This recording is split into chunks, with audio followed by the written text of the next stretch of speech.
And I had never read a romance novel. Never? And she said, just trust me, read it. So I read it, and by the end of the book, I couldn't even read the text on the page because I was crying so much. Buckle up, because the roller coaster ride around It Ends With Us just got a whole lot crazier.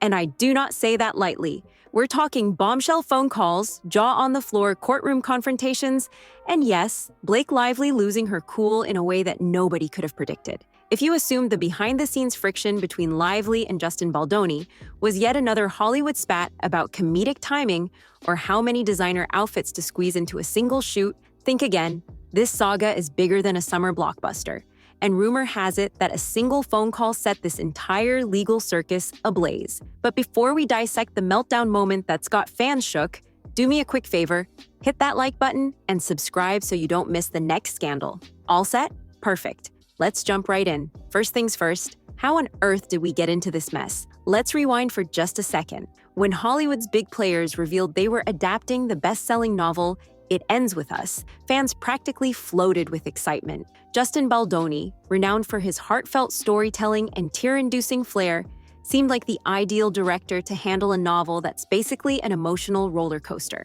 Then the game changer, Blake Lively, was cast in a major role, presumably set to bring comedic sparkle, red carpet glamour, and maybe a dash of serious acting that fans hoped would maintain the spirit of the original story. At that moment, everything looked positively magical, like a pastel-hued rom-com poster come to life. Cue the hush-hush whisper campaign on set. Maybe Lively wanted more comedic bits and glitz than the novel's raw, emotional core would typically allow. Meanwhile, Baldoni was allegedly advocating for a more genuine, heartfelt route, aligning with the book's themes of personal growth and heartbreak. That sort of creative tension is par for the course in Tinseltown until, out of nowhere, Lively fired off a public statement claiming she'd been sidelined. She insisted that people pigeonholed her into comedic territory, overshadowing the novel's heavier elements. Mic drop, or so we thought. Then, just as people were recovering from that shock, Justin Baldoni hit back. Hard. He slapped her with a rumored 9-figure defamation claim, because apparently petty drama can still come with a huge price tag. When Baldoni went legal, Hollywood observers collectively did a spit take. We're talking about a guy who built his image on compassion and soul-stirring narratives, suddenly swinging for the fences with a lawsuit fit for a Marvel-sized budget. If that wasn't dramatic enough, fresh rumors circulated that Lively, or perhaps her inner circle, attempted to tamper with evidence. Yes, that's right. Possibly forging documents, planting them, or twisting them to pin comedic chicanery on Justin. So it's a bit of a tough adjustment in our house, but it's good. I mean, I have two other daughters, so my oldest is very into the baby, but my middle child, not so much. But we're thinking of keeping her. Does she like play with her? What does she think? Well, she sort of like pretends to play with her. So like in the beginning, our oldest is like loving on her, and she's like very maternal, and then our middle daughter is just keeps away from her. And I'm excited to have a creative partner in that with you. And it's just really exciting. There's so much more to say. There's so much I want to say. And there's one thing that I do need to say, which is I am so sorry you have been through what you've been through with these other filmmakers and producers or whoever the people were that you worked with. It just pissed me off. Those that I'm just still kind of blown away that this is the industry that we're in and that you've experienced that as a woman. And I know I don't need to say it, but that's not at all going to be or will be, and hopefully it's not been the experience with me. There's nothing more exciting to me like that I get to work with Blake Lively and have her, all of her. I mean, that's what I want. And so there's been no hesitancy with me sending you the final draft file. I am totally fine with that. The only reason I didn't send it today was because I was trying to implement and add your notes into my working draft, which is already like I'm all over that draft right now. So there's a whole bunch of new stars that are going to be collated pages.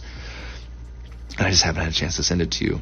Because in the 2000s and 20s, if you're losing the argument, you can apparently conjure proof out of thin air. Suspicion grew when certain documents seemed to contradict each other regarding comedic alterations. Some said it might be a giant scheme to destroy Baldoni's reputation. As if that wasn't juicy enough, fans also discovered that half the cast's text messages might end up in open court. Online, people chose sides. Team Baldoni. If you believe Justin is a saint undone by unscrupulous tactics, Or Team Blake, if you think she was railroaded by studio executives and pigeonholed into comedic territory. By that point, folks were positively living for the drama. Now let's get to the moment that turned this from a spicy rumor to an all-out Hollywood meltdown. We arrive at a hearing. Something routine, just hashing out timelines for the trial and discovery processes. In other words, a legal snooze fest. But then Baldoni's lawyers dropped the mother of all surprises, a newly unearthed phone call recording. The second they brought up this alleged phone call, everything changed. Picture a hush so intense you could hear pen clicks. The judge let both sides listen to it in private. People in the room said that once the lawyers heard it, tension spiked to 100 almost immediately. Lively's reaction? Priceless. Some described her as rattled, others said visibly upset. Whichever you believe, the meltdown was real. The Grapevine says this call definitively shows who truly pushed for comedic fluff and who felt pressured into it. So, if you're Lively, who's been saying she was basically forced into comedic lines and cutesy outfits, what if the phone call catches you happily brainstorming these ideas? Or the other way around, if you're Baldoni, maybe it reveals you were advocating for comedic choices. We still don't know, but based on how Lively looked, fans suspect it might blow her story to smithereens. The day ended with no public disclosure of the call's contents, but the shift in energy told everyone something major went down. Some said they saw Lively lose it, freak out basically. That might be overstating it. Her team quickly claimed she didn't exactly have a meltdown, just some frustration at being ambushed by an out-of-context snippet. Because let's be real, if a single phone call can kill your entire case, who wouldn't be upset? So, what was it? A meltdown triggered by fear and guilt, or righteous fury at a sneaky legal strategy? The very next morning, the rumor mill was in full swing. Tabloids ran with the Blake meltdown story, while her supporters accused them of sexist spin, saying a what-the-heck moment in high-stakes litigation is totally normal. We always tease each other. He was, after I gave birth, he was like, oh my gosh, if I lost you and I, went to the park with our 3 kids, I mean, think of the ladies I can like, this is a horrible thing to say. And he's like, I mean, I've got a long list. And I was like, oh, really? Because I just have one on my list. Oh. I don't have anyone on my list. And then it wasn't funny anymore. No, it's so much more of a burn. He's like, wait, who? And I was like, Tell me, he's guessing. Think of someone. Bob Newhart, I don't know. I for sure fell short, and you worked really hard on that, and the way you framed it, and how that made you feel. I just want to say thank you for sharing that with me. That takes a lot of trust and vulnerability, and I feel really grateful that you feel safe enough to tell me that that's how you feel and share that with me. And I'm really sorry. I f***ed up. That is a fail on my part. One thing you should know about me is I will admit and apologize when I fail. I am far from perfect. I am a very flawed man, as my wife will attest. And and I'm gonna f*** up. I'm gonna say the wrong thing. I'm gonna put my foot in my mouth. I'm gonna piss you off, probably, but I will always apologize. Still, tabloids smelled blood, christening it Blake's breaking point, cushion versus courtroom, and other sensational headlines, because that's how they roll. Nothing sells like a meltdown by a star who's usually poised and impeccably styled. Now, let's connect the meltdown to the bigger question. The rumors that Lively may have doctored evidence. Talk about shady. Word is that Baldoni flagged a stack of digital documents that looked iffy, odd file versions, timestamps that didn't match, or emails and texts that seemed like they'd been cobbled together from multiple threads. Baldoni's team theorizes that once fans of the novel clamored for an emotionally faithful adaptation, Lively, or her squad, attempted to rewrite the rewrites. Ironically, they may have planted documents to make it look like Baldoni was behind comedic detours that bombed with fans. If that's true, this phone call might be the final puzzle piece that proves the official timeline is basically a sham. Maybe it shows Lively overtly championing comedic lines at the same time she was supposedly protesting them. One thing is certain, that meltdown in court strongly suggests the call doesn't favor her version of events. And we can't overlook the big corporate shadow, the Walt Disney Company. Typically known for kid-friendly musicals and family flicks, Disney recently sided with Baldoni. The gossip is that they see a big future with Baldoni and want to protect him from a scandal that could tarnish his prospects. If Baldoni might become Disney's next directorial star, the Mouse House definitely wants to keep him clear of any reputational wreckage. If you're lively, that means you're not just up against a kind, empathy-focused director, but also a legal juggernaut armed with endless resources. That alone could trigger a meltdown. Add in an unexpected phone call bombshell, and you get a perfect storm. Imagine walking into court thinking it's a routine scheduling meeting, only to discover your adversary has the might of corporate Disney's lawyers behind them, plus a piece of evidence you had no idea existed. That's more than enough to crack anyone's composure. Meanwhile, fans who love the novel are stuck watching this carnival, where the top question isn't, will they capture the raw emotion of the book? But rather, who's lying about comedic rewrites, phone recordings, and falsified emails? Instead of focusing on how the adaptation will tackle heartbreak and vulnerability, everyone's fixated on comedic lines. I mean, honestly, the way that I get into a character is through their style. So it was more about who Lily is that was so fascinating to me, is that she's a walking, talking contradiction, yet it's perfectly harmonious for her. And find my way back to center. That is one thing I can assure you of. And I'm sorry I made you feel that way. That must have felt terrible. And I will for sure do better. That was not my best weekend, and I should have given it more time. And damn right, you got great friends if that's how you felt and they knew that. And we should all have friends like that, aside from the fact that they're two of the most creative people on the planet. The three of you guys together is unbelievable. Talk about energy, just a force, all three of you. But I just wanted you to know that I didn't need that, because it's really good, and it's gonna make the movie sing like you said, and I'm excited to go through the whole movie with you. I'm just excited to spend time with you. I'm excited to be in your sphere and your presence, and for us to share creative juices together, although that sounds terrible. I think you and I have been trying to build a relationship, which I think we've done successfully. I mean, here we are. Rumored forgeries and meltdown moments. Fans have basically split into warring factions. Team Blake. They say she's the victim of a pushy production that wanted to water things down. Team Baldoni. They say everything comedic was Blake's idea, until she saw how fans hated it. Then she flipped the script. So, about that phone call, how did Baldoni even get hold of it? Conspiracy theorists think it was an ex-staffer or disgruntled collaborator. Maybe someone recorded a Zoom or phone chat as a reference for continuity. Hollywood loves archiving everything. Once they realized it contradicted Lively's public stance, they handed it over to Baldoni's legal squad on a silver platter. It's a classic setup for a dramatic reveal. Just when Lively's team thinks they've got the narrative under control, Baldoni's lawyers stride in, brandish this audio file, and sink that narrative.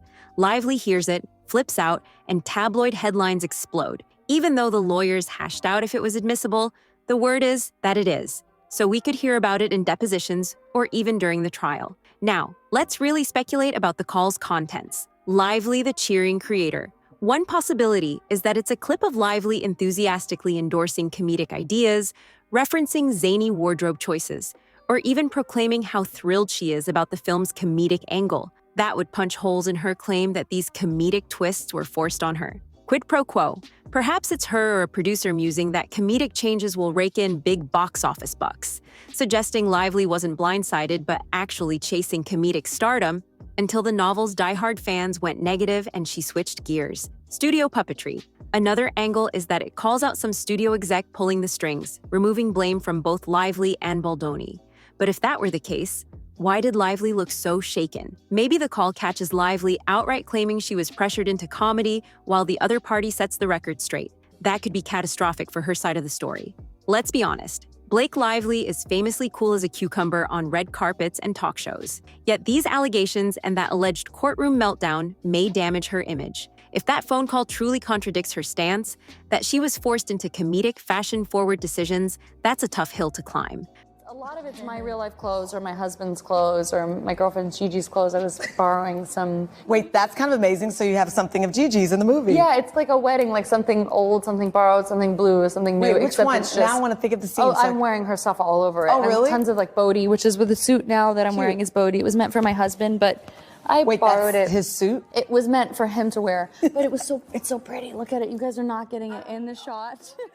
but there's no hesitancy. I'm happy to send it to you, and I'm sorry that has happened to you before, and I hope after this experience there will be a new, I don't know, I hope it'll be healing in some way, because that's all I want. I want this movie to be healing. I want this movie to be commercial just like you, and affect people and touch people, and I want to walk you through my whole plan and the work that we're doing with the domestic violence partner that we found, no more, and just my vision, and I just know that this can be really, really special, and it's gonna be special, and you're the secret sauce, and we're the secret sauce.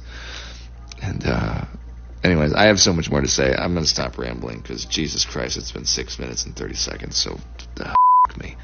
I'm sorry.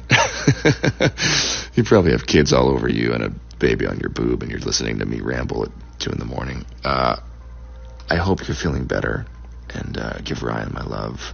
Thank you for sending me that. It means the world to me that you trust me with your feelings and your thoughts like that, and I can't wait to spend more time with you. Okay, I'm done. Cutting myself off. Good night.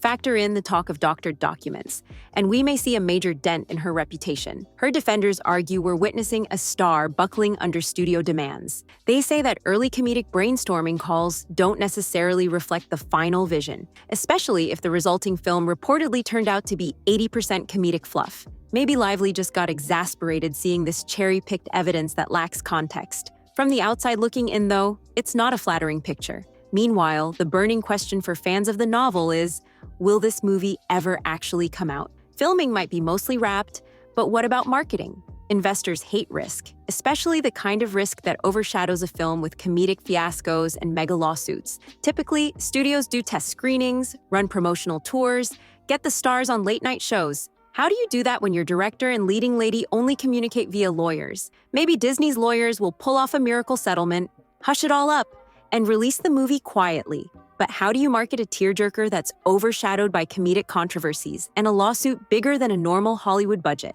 On the other hand, controversy often sells, so some fans might see it just to spot those comedic moments they heard about through the grapevine. One major takeaway is how quickly public opinion pivots with each new detail. This phone call fiasco is a perfect example. For weeks, it was just Lively's word against Baldoni. Then a single piece of evidence surfaces and the entire conversation shifts. People are asking, if Lively was telling the truth, why would one phone call shake her so much? If Baldoni is so pure and dedicated to authenticity, why did comedic hijinks appear in his adaptation? It's based on a beautiful, really important book, and it's about a young woman named Lily who confronts the generational cycles in her life and breaks them and ends the circle. And I hope people find it inspiring, and yet also, you know, it's a film about a heavy topic. It's about domestic violence. Talking like this, me into my phone at 2 a.m, but largely via text and voice note. And I will be honest with you, that is not my biggest strength. I love being with people and being in somebody's space and being face to face, and I feel like that's where I excel, and definitely fallen short at times in our text and voice note exchanges, because there's so much to communicate and there's so much happening, and all that to say, I'm just really looking forward to spending time together, and I think that's going to really go a long way for our chemistry, which I believe is there and has been there from the start. So I was so damn excited when you wanted to do this film. I felt it in the room when we met, and yeah, I think it does come from the both of us being hardworking and having a vision and not settling. But that's Hollywood. The only guaranteed twist is that you have no idea what's coming next. Folks who believed Lively may now be on the fence, while those who saw Baldoni as naive or too nice might be reimagining him as a shrewd strategist who waited for the ideal time to drop a bombshell. The debate is hotter than ever, especially with more depositions rumored to be on the horizon. If that phone call is just the tip of the iceberg, we might end up seeing a blizzard of texts, emails, and statements from producers, comedic consultants, or whoever else weighed in on the script. As of now, we're stuck with a tornado of allegations, comedic rewrites, doctored documents, Disney's powerhouse attorneys, a court meltdown, and one phone call that changed it all in a single afternoon. The oddest part is, this all began as a film adaptation of a beloved novel about heartbreak and resilience. The off-screen drama has overshadowed the original message, but that's just how modern Hollywood rolls, a place where meaningful stories can get eclipsed by epic real-life battles. Will Blake Lively recover, explaining her so-called meltdown as rightful outrage over a snippet taken out of context? Or will the phone call prove she spent months spinning a tale that doesn't match reality? And does Baldoni truly occupy the moral high ground? Or did he simply outmaneuver Lively in a savvy PR game? We won't know until more leaks, official statements, or maybe a trial. If you're into drama like me, you'll be glued to every tidbit. No matter who wins, that courtroom meltdown will remain a hallmark of Hollywood gossip for years. Because if there's one thing Tinseltown can guarantee us, it's earth-shattering plot twists.